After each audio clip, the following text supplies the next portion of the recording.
Qur'oni Karimning tilida din degan so'z tövendeki 4 narsadan tarkib topgan bir bütün tuzumga vakillik qiladi. Din degan so'z Qur'oni Karimda, Qur'onning tilida din degan so'z tövendeki 4 narsadan tarkib topgan bir bütün tuzumga vakillik qiladi.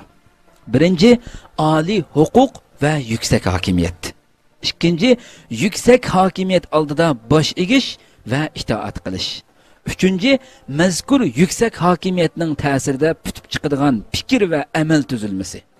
Dördüncü, bu tuzumga bo'lgan vafodarlikqa yüksek hakimiyet tarafidan beriladigan mukofot yoki osiylik ve o'zbeshimchilikqa beriladigan jazo.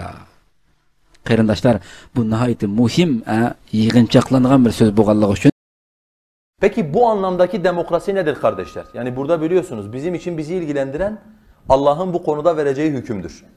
Yani insanların kendilerine bir takım yöneticiler seçmesi ve onların hayatlarına yön verecek bir takım kanunlar yapması İslam nezdinde nedir? İslam nezdinde Yahudilik neyse, Hristiyanlık neyse, Budizm neyse demokrasi de odur. Demokrasi de bir dindir ve demokrasiye tabi olan insanlar da İslam milletinin dışında bir dine tabi olmuş olan müşriklerdirler. İster cahil olsunlar, ister bilmiyor olsunlar, ister konudan hiç haberleri olmasın, yüz çevirmiş olsunlar, fark etmez.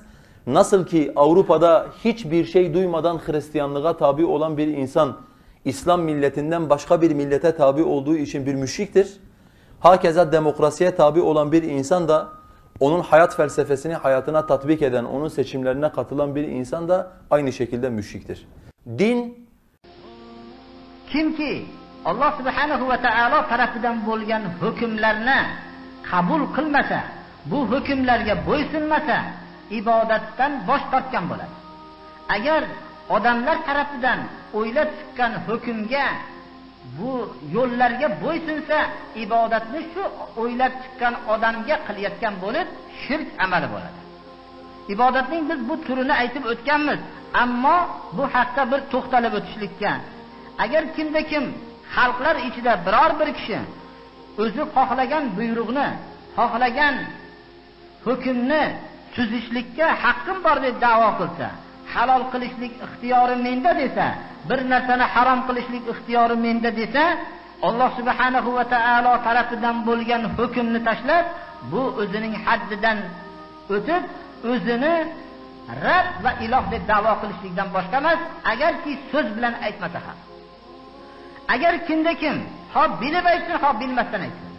Kimda kim shu hukmni qabul qilsa va uning yuborgan hukmini, ya'ni shariatga zid bo'lgan hukmini qabul qilsa, ibodatni shu odamga qilganlikdir, xoh bilsin, xoh bilmasin. Biz shirkni